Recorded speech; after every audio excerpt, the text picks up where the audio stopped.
Hi hello ನಮಸ್ಕಾರ everyone. ಎಲ್ಲರೂ ಹೇಗಿದ್ದೀರಾ? ಎಲ್ಲರೂ ಚೆನ್ನಾಗಿದ್ದೀರಾ ಅಂತ ಅನ್ಕೊತೀನಿ. Welcome back to Saushree vlogs. ನಾನಿವತ್ತು ಒಂದೊಳ್ಳೆ ಟಾಪಿಕ್ ಬಗ್ಗೆ ಹೇಳಬೇಕು ಅಂದ್ಕೊಂಡು ವ್ಲಾಗ್ ಮಾಡ್ತಾಯಿದ್ದೀನಿ. ತುಂಬ ದಿನ ಆಯಿತು ವ್ಲಾಗ್ ಮಾಡಿ. ನಾನು ಯಾವುದು ವ್ಲಾಗು ಕುಕ್ಕಿಂಗ್ದು ಮಾಡ್ತಾ ಇಲ್ಲ. ಸೊ ಹೊರಗಡೆ ಎಲ್ಲೂ ಹೋಗಿಲ್ಲ, ಡ್ಯೂಟಿಯಲ್ಲಿ ತುಂಬ ಬ್ಯುಸಿ ಇದ್ದೀನಿ ನಾನು. ಸೊ ಅದಕ್ಕೋಸ್ಕರ ಸರಿ ಆಯಿತು ಅಂತ ಹೇಳಿ ಒಂದು ವ್ಲಾಗ್ ಮಾಡೋಣ. ಸುಮ್ಮನೆ ಇದೀನಲ್ಲ, ಸಂಡೇ ಆಗಿದ್ದರಿಂದ ಇವತ್ತು ಒಂದು ಯಾವುದಾದ್ರೂ ವ್ಲಾಗ್ ಮಾಡೋಣ ಅಂತೇಳಿ ಅಂದ್ಕೊಂಡು ಸ್ಟಾರ್ಟ್ ಮಾಡ್ತಾಯಿದ್ದೀನಿ. ನನ್ನ ಮಗಳಿಲ್ಲ, ಸೊ ನನ್ನ ಮಗಳಿದ್ರೆ ನನಗೆ ವ್ಲಾಗ್ ಮಾಡೋಕ್ಕೂ ಆಗೋಲ್ಲ. ಸೊ ಫುಲ್ ಡಿಸ್ಟರ್ಬ್ ಮಾಡ್ತಾ ಇರ್ತಾಳೆ ಮಧ್ಯದಲ್ಲಿ ಬಂದು. ಮತ್ತು ಅವಳಿಗೆ ಎಕ್ಸಾಮ್ಸ್ ಕೂಡ ನಡೀತಾ ಇತ್ತು 1 ವೀಕಿಂದ. ಸೊ ಅವಳಿಗೆ ಓದಿಸೋದ್ರಲ್ಲಿ ಬ್ಯುಸಿ ಆಗಿಬಿಟ್ಟಿದ್ದೆ ನಾನು ತುಂಬ. ಬೆಳಗ್ಗೆ 8 o'clock ಡ್ಯೂಟಿಗೆ ಹೋಗ್ತೀನಿ, ಮತ್ತು ಬರೋದೇನೆ 5 o'clock ಆಗುತ್ತೆ. ಸೊ ಅದರಲ್ಲಿ ತುಂಬ ಬ್ಯುಸಿಯಾಗಿ ಹೋಗಿದ್ದೆ. ಸರಿ ಆಯಿತು ಅಂತೇಳಿ ಅದಕ್ಕೇ ತುಂಬ ದಿನ ಆದಮೇಲೆ ಮಾಡ್ತಿದ್ದೀನಲ್ಲ, ವಾಯ್ಸ್ ಓವರ್ ಎಲ್ಲ ಬೇಡ, ಡೈರೆಕ್ಟ್ ವ್ಲಾಗೇ ಮಾಡೋಣ ಅಂತೇಳಿ ಮಾಡ್ತಾಯಿದ್ದೀನಿ. ನಾನಿವತ್ತು ಹೇಳ್ತಾ ಇರೋ ಟಾಪಿಕ್ ಏನಂತಂದರೆ, ತುಂಬ ಜನ ಪ್ರೆಗ್ನೆಂಟ್ ವುಮನ್ಸ್ ಇರ್ತಾರೆ. ಅವರೆಲ್ಲರೂ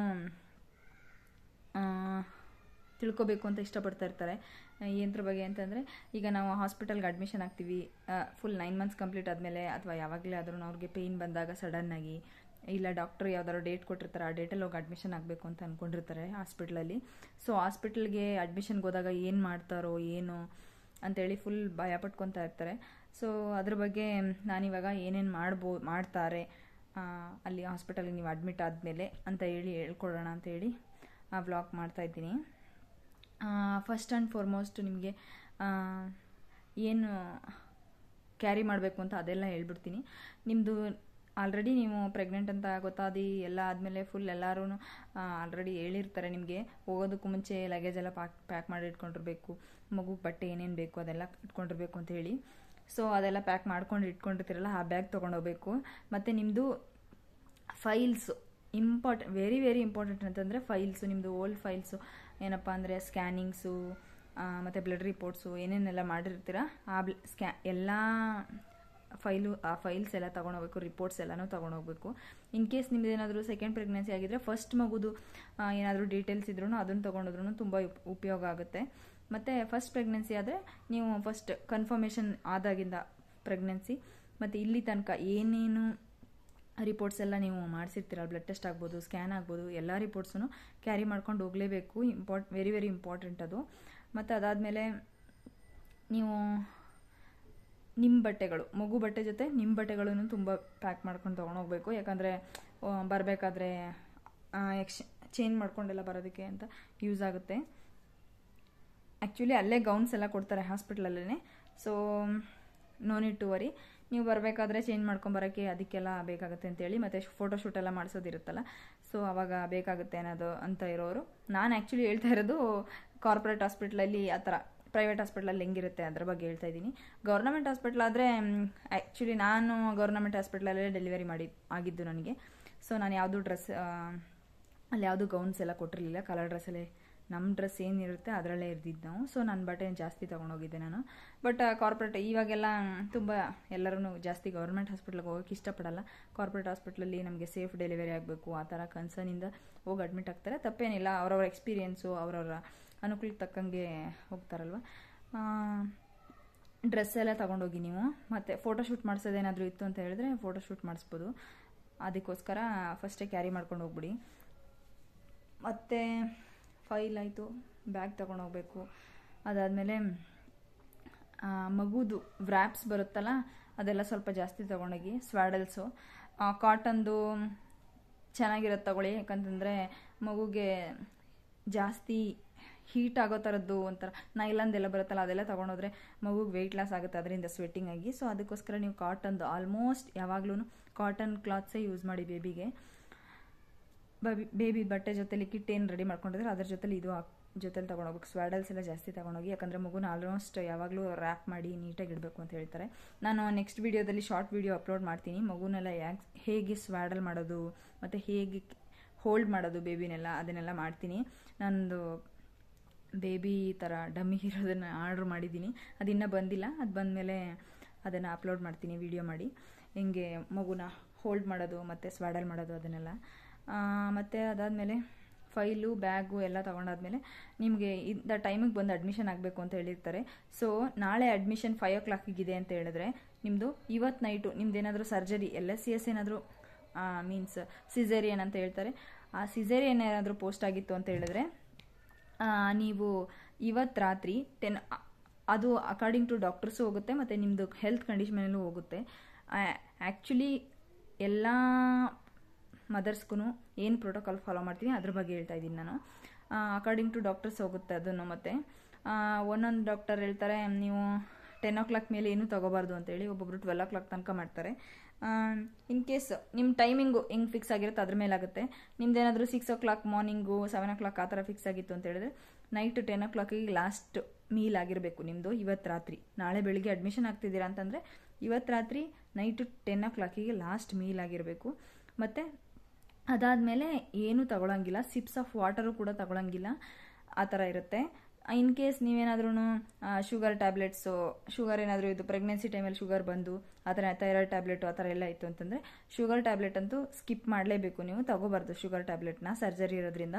ಮತ್ತು BP ಟ್ಯಾಬ್ಲೆಟು ಮತ್ತು ಥೈರಾಯ್ಡ್ ಟ್ಯಾಬ್ಲೆಟ್ ಏನಾದರೂ ತಗೊತಾ ಇತ್ತು ಅಂತಂದರೆ ಥೈರಾಯ್ಡ್ ಟ್ಯಾಬ್ಲೆಟ್ನ ಒಂದು 4 o'clock ಹಂಗೆ ಅರ್ಲಿ ಮಾರ್ನಿಂಗ್ 4 o'clock ಹಂಗೆ ಒಂದೇ ಒಂದು ಸ್ಪೂನ್ ವಾಟರಲ್ಲಿ ತಗೋಬೇಕಾಗುತ್ತೆ ಥೈರಾಯ್ಡ್ ಟ್ಯಾಬ್ಲೆಟನ್ನು. ಅದು ನಿಮ್ಮ ಡಾಕ್ಟರ್ ಯಾವ ಥರ ಪ್ರಿಸ್ಕ್ರೈಬ್ ಮಾಡಿರ್ತಾರೆ ಆ ಡೋಸ್ ಏನಿರುತ್ತೆ ಅದನ್ನು ತಗೋಬೇಕಾಗುತ್ತೆ. ಮತ್ತು ಅದಾದಮೇಲೆ 5 o'clock ಅಡ್ಮಿಷನ್ ಹೇಳಿದ್ರು ಅಂತ ಹೇಳಿದ್ರೆ ನೀವು ಹಾಸ್ಪಿಟಲ್ಗೆ ಹೋಗ್ತೀರಾ 5 o'clock. ನೀವು ಒಂದು ಸೆಂಟರ್ ಆದಮೇಲೆ ನಿಮ್ಮ ಫೈಲೆಲ್ಲ ತೊಗೊತಾರೆ. ಫೈಲ್ ತೊಗೊಂಡು ನಿಮ್ಮದು ಹಿಸ್ಟ್ರಿ ಎಲ್ಲ ನೋಡ್ತಾರೆ. ಡ್ಯೂಟಿ ಡಾಕ್ಟರ್ ಕನ್ಸರ್ನ್ ಡಾಕ್ಟರ್ ಏನಿರ್ತಾರೆ ಅವ್ರಿಗೆ ಕಾಲ್ ಮಾಡಿ, ಡ್ಯೂಟಿ ಡಾಕ್ಟರ್ ಇರ್ತಾರಲ್ಲ ಅವರು ಏನೇನು ಮಾಡಬೇಕು, ಈ ಥರ ಪೇಷಂಟ್ ಬಂದು ಅಡ್ಮಿಷನ್ ಆಗಿದ್ದಾರೆ ಅಂತ ಎಲ್ಲ ಕೇಳಿಕೊಂಡು ನಿಮಗೆ ರೂಮ್ ಇಂಟ್ರೊಡಕ್ಷನ್ ಕೊಡ್ತಾರೆ. ಅದಾದಮೇಲೆ ಫೈಲ್ಸ್ ಎಲ್ಲ ತೊಗೊಂಡು ಡ್ಯೂಟಿ ಡಾಕ್ಟರ್ ಕರೆದ್ಮೇಲೆ ಅವರು ಕನ್ಸಲ್ಟೆಂಟಿಗೆ ಕಾಲ್ ಮಾಡಿ ಎಲ್ಲ ಕನ್ಫರ್ಮ್ ಮಾಡಿಕೊಂಡು ಫೈಲ್ಸ್ ಎಲ್ಲ ಬರೀತಾರೆ. ಮತ್ತು ನಮಗೆ ಆ್ಯಕ್ಚುಲಿ ನಾನು ನರ್ಸ್ ಆಗಿರೋದ್ರಿಂದ ನಮಗೆ ಇನ್ಸ್ಟ್ರಕ್ಟ್ ಮಾಡ್ತಾರೆ ಏನು ಮಾಡಬೇಕು ಮುಂದೆ, ಈ ಪೇಷಂಟ್ಗೆ ಎಷ್ಟೊತ್ತಿಗೆ ಕೇಸ್ ಇರುತ್ತೆ, ಸೊ ಅದೆಲ್ಲನೂ ಹೇಳ್ತಾರೆ. ಸೊ ನಾವು ಅದನ್ನು ಸ್ಟಾರ್ಟ್ ಮಾಡ್ಕೊತೀವಿ. ಫಸ್ಟು ನೀವು ಹೋಗಿ ಅಡ್ಮಿಷನ್ ಆದಮೇಲೆ ನಿಮಗೆ ರೂಮ್ ಎಲ್ಲ ತೋರಿಸ್ತಾರೆ ಮತ್ತು ಗೌನ್ ಎಲ್ಲ ಚೇಂಜ್ ಮಾಡ್ಕೊಳಕ್ಕೆ ಹೇಳ್ತಾರೆ. ಬಟ್ಟೆಗಳು ಎಲ್ಲ ಚೇಂಜ್ ಮಾಡ್ಕೊಂಡಾದ್ಮೇಲೆ ಅದಾದ ತಕ್ಷಣ ನಿಮಗೆ ಪ್ರಿಪೇರ್ ಮಾಡ್ತಾರೆ. ಪಾರ್ಟ್ ಪ್ರಿಪ್ರೇಷನ್ ಅಂತ ಇರುತ್ತೆ.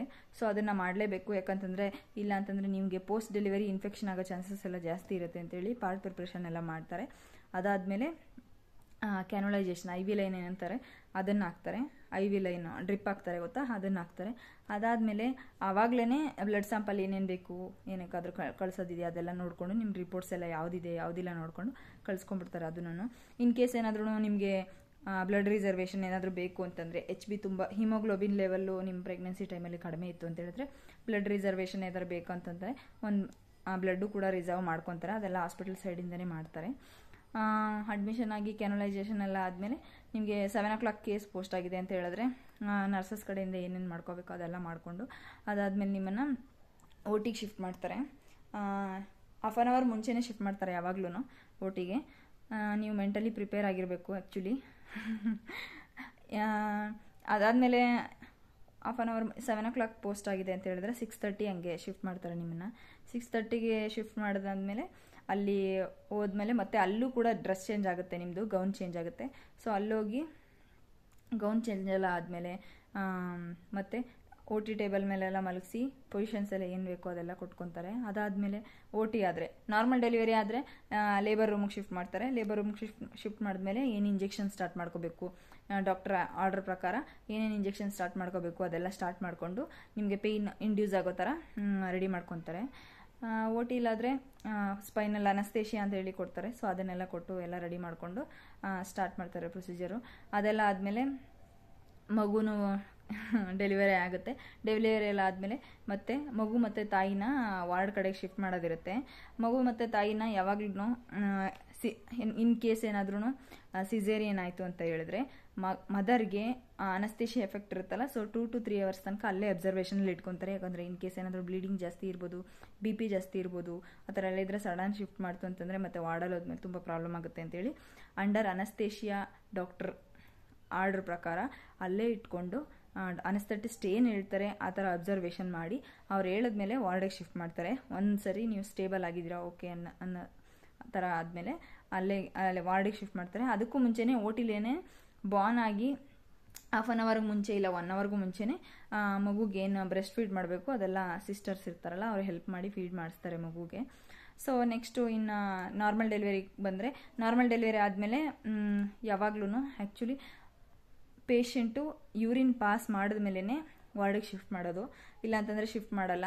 ಆಲ್ಮೋಸ್ಟ್ ಎಲ್ಲರಿಗೂ ಅದೇ ಕ್ವಶನ್ ಇರುತ್ತೆ, ಆಲ್ರೆಡಿ ಡೆಲಿವರಿ ಆಯಿತು ಯಾಕೆ ಇನ್ನೂ ಶಿಫ್ಟ್ ಮಾಡ್ತಾ ಇಲ್ಲ ಅಂತ ಹೇಳಿ.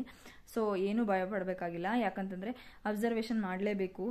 ಸಡನ್ನಾಗಿ ಡೆಲಿವರಿ ಆದಮೇಲೆ ಶಿಫ್ಟ್ ಮಾಡೋಕ್ಕಾಗಲ್ಲ. ಸೊ ಅದಕ್ಕೋಸ್ಕರ ಅವರು ಯೂರಿನ್ ಎಲ್ಲ ಪಾಸ್ ಆದಮೇಲೆ ಶಿಫ್ಟ್ ಮಾಡೋಣ ಅಂತೇಳಿ ಇಟ್ಕೊಂಡಿರ್ತಾರೆ ಅಷ್ಟೇ. ಸೊ ಒನ್ಸ್ ಮದರ್ ಏನಾದರೂ ಯೂರಿನ್ ಪಾಸ್ ಮಾಡಿದ್ರು ಅಂತ ಹೇಳಿದ್ರೆ ಮದರ್ನ ಮತ್ತು ಬೇಬಿನ ಬೆಡ್ ಸೈಡ್ ನಿಮಗೆ ರೆಸ್ಪೆಕ್ಟೆಡ್ ರೂಮ್ ಏನು ಕೊಟ್ಟಿರ್ತಾರೆ ಅಲ್ಲಿಗೆ ಶಿಫ್ಟ್ ಮಾಡ್ತಾರೆ. ಸೊ ಇದಾಗಿತ್ತು ನನ್ನ ಚಿಕ್ಕ ವಿಡಿಯೋ. ದಯವಿಟ್ಟು ಎಲ್ಲರಿಗೂ ಈ ವಿಡಿಯೋ ಇಷ್ಟ ಆಗಿದ್ರೆ ನನ್ನ ವಿಡಿಯೋನ ಲೈಕ್ ಮಾಡಿ, ಶೇರ್ ಮಾಡಿ, ಸಬ್ಸ್ಕ್ರೈಬ್ ಮಾಡಿ, ನನ್ನ ಚಾನಲ್ಗೆ ನನಗೆ ಸಪೋರ್ಟ್ ಮಾಡಿ. ಇನ್ನೂ ಹೆಚ್ಚೆಚ್ಚು ವಿಡಿಯೋಗಳು ಮಗು ಬಗ್ಗೆ ಹೆಂಗೆ ಕೇರ್ ತಗೋಬೇಕು ಮತ್ತು ಮದರ್ಗೆ ಮಿಲ್ಕ್ ಪ್ರೊಡಕ್ಷನ್ ಬಗ್ಗೆ ಎಲ್ಲದ್ರ ಬಗ್ಗೆನೂ ಇನ್ನೂ ಟೀಚ್ ಮಾಡಬೇಕು ಅಂತ ಅಂದ್ಕೊಂಡಿದ್ದೀನಿ. ಇದ್ರ ಜೊತೆಲೇ ನಾನು ಸಪ್ರೇಟ್ ಅಕೌಂಟ್ ಏನು ಕ್ರಿಯೇಟ್ ಮಾಡ್ತಾ ಇಲ್ಲ. ಈ ನಂದೇನು ಸೌಶ್ರೀ ವ್ಲಾಗ್ ಅಂತ ಇದೆ, ಸೊ ಅದರಲ್ಲೇ ಕಂಟೆಂಟ್ ಯಾವ್ಯಾವ ಕಂಟೆಂಟ್ ಅಂದರೆ ಟ್ರಾವೆಲಿಂಗು, ಕುಕ್ಕಿಂಗು ಮತ್ತು ನಾನು ಮೆಡಿಕಲ್ ಫೀಲ್ಡಿಗೆ ಸಂಬಂಧಪಟ್ಟ ವಿಡಿಯೋಗಳನ್ನೆಲ್ಲ ಹಾಕಬೇಕು ಅಂತ ಅಂದ್ಕೊಂಡಿದ್ದೀನಿ. ದಯವಿಟ್ಟು ಈ ವಿಡಿಯೋನ ಲೈಕ್ ಮಾಡಿ, ಶೇರ್ ಮಾಡಿ, ಸಬ್ಸ್ಕ್ರೈಬ್ ಮಾಡಿ ನನ್ನ ಚಾನಲ್ಗೆ. ಏನಾದರೂ ಕ್ವೈರಿ ಇತ್ತು ಅಂತ ಹೇಳಿದ್ರೆ ಕಮೆಂಟ್ ಮಾಡ್ಬೋದು ನೀವು. ಆ್ಯಕ್ಚುಲಿ ಏನಾದರೂ ತಿಳ್ಕೊಬೇಕು ಅಂತ ಇದ್ದರೆ ನಾನು ಆ್ಯಕ್ಚುಲಿ ಅದು ವಿಡಿಯೋ ಮಾಡ್ತೀನಿ. ನೀವೇನು ಕಮೆಂಟ್ ಕೇಳಿರ್ತೀರಾ ಅದ್ರ ಬಗ್ಗೆ ವಿಡಿಯೋ ಮಾಡಿಕೊಡ್ತೀನಿ. ಸೊ ದಯವಿಟ್ಟು ವಿಡಿಯೋನ ಪೂರ್ತಿ ನೋಡಿ ನನಗೆ ಸಪೋರ್ಟ್ ಮಾಡಿ. Thank you.